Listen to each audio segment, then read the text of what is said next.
Give me the next few minutes, and I'll show you why some people walk into a room and instantly lose power, while others say almost nothing, and somehow everyone pays attention.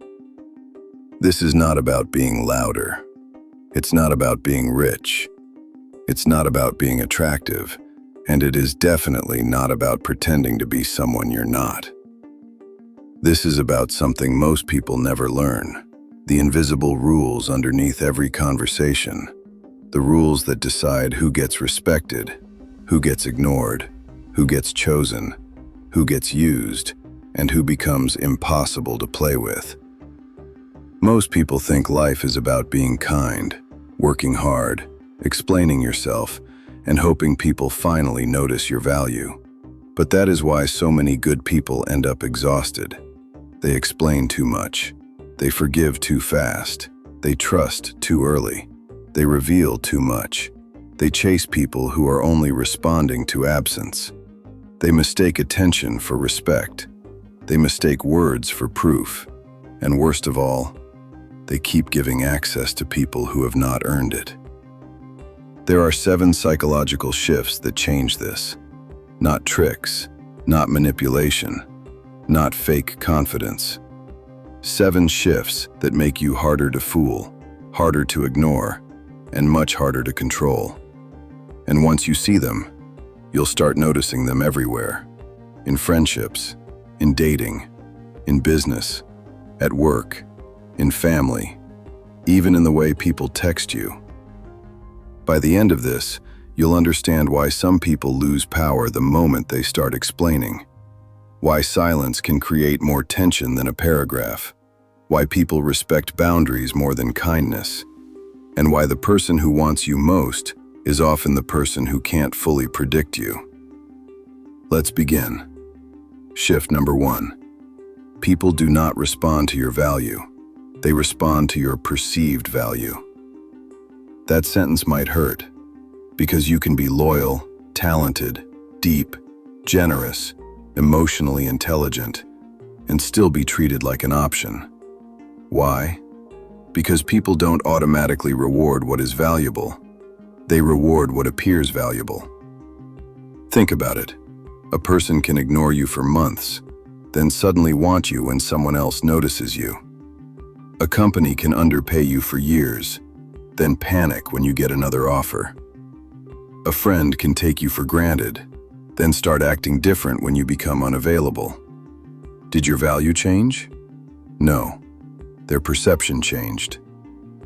That is the part most people miss. They spend their life trying to prove they are enough. They overexplain. They overgive. They overperform. They keep showing people more and more evidence of their worth, hoping one day it finally clicks. But value that begs to be seen gets discounted. The moment you start chasing recognition, people subconsciously assume you don't already have it. The moment you start proving your worth, people wonder why it needs proof. The moment you keep making yourself available to people who give you crumbs, you teach them that crumbs are enough. So what is the shift? Stop trying to prove your value. Start protecting the perception of it. That means you don't explain your standards to people committed to misunderstanding them. You don't keep auditioning for people who already showed you their decision. You don't keep discounting yourself because someone else has poor vision. Real power starts when you stop asking, "How do I make them see my worth?" and start asking, "Why am I offering access to someone who cannot recognize it?" That is shift 1. People don't respond to your value. They respond to your perceived value, and perception changes the moment access changes. Shift number 2. Attention is not the same as interest. This one will save you months of confusion, maybe years. Some people do not want you. They want access to how you make them feel. They want your attention, your admiration, your emotional reactions, your availability, your forgiveness, your energy. But they do not want responsibility for what they awaken in you. That's why they come close, then pull away. That's why they text just enough to keep the door open, but never enough to build anything real.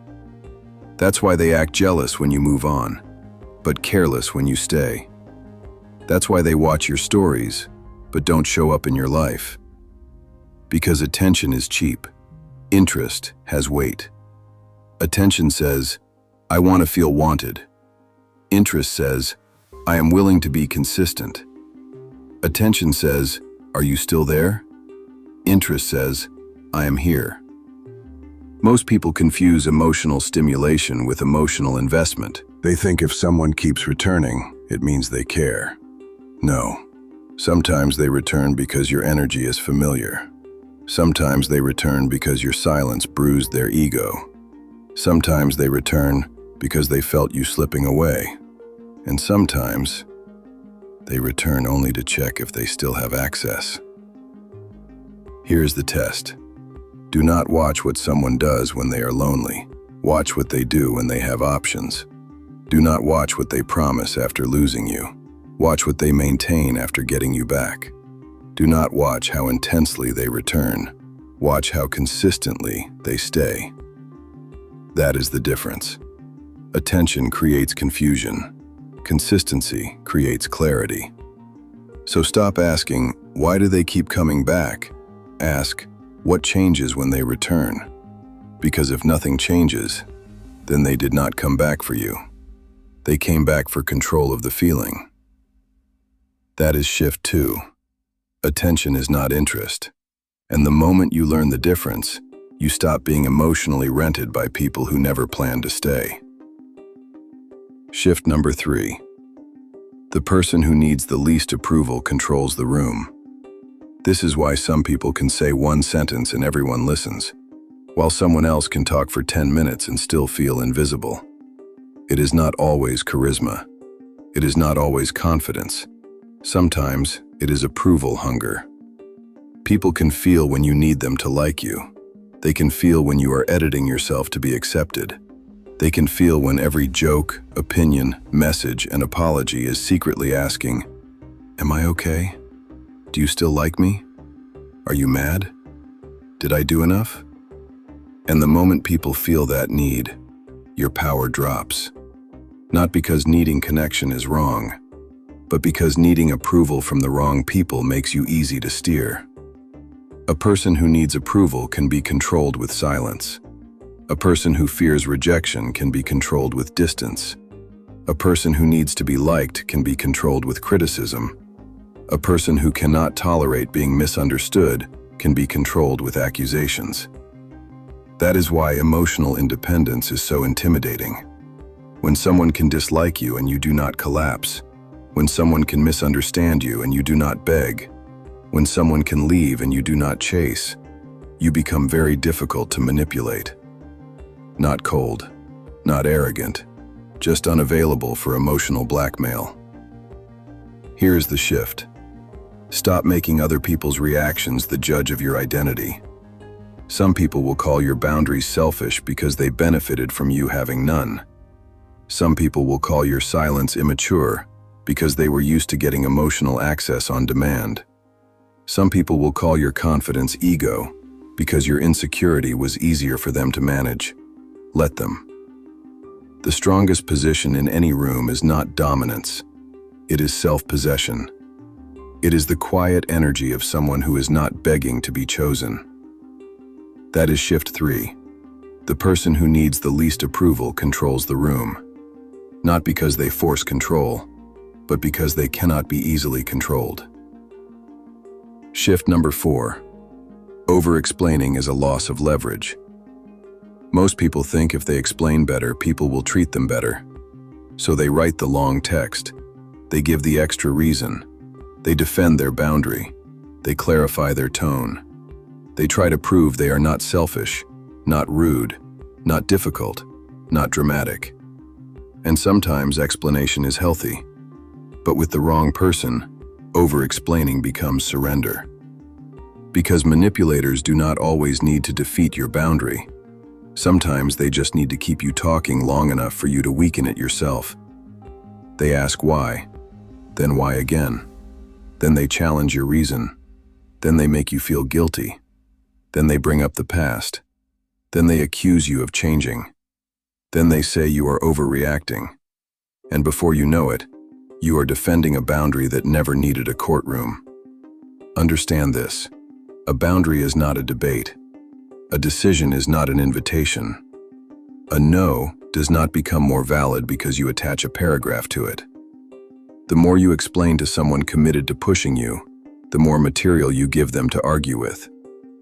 Short sentences protect power. I'm not available. That doesn't work for me. I'm not discussing this further. I've made my decision. Notice how uncomfortable those sentences feel. That discomfort is the part of you that was trained to believe peace comes from being understood. But peace often comes from being done. The people who respect you do not need endless explanations. The people who benefit from your lack of boundaries will demand them. That is how you know the difference.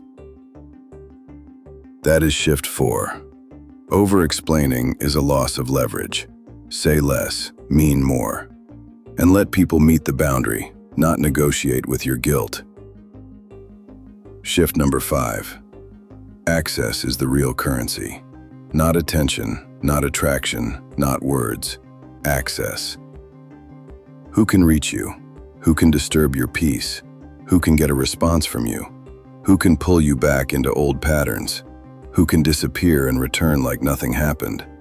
Who can disrespect you and still get the same version of you? That is your real economy. And most people are broke because they give unlimited access to people who pay nothing in respect. They answer instantly to people who reply when bored.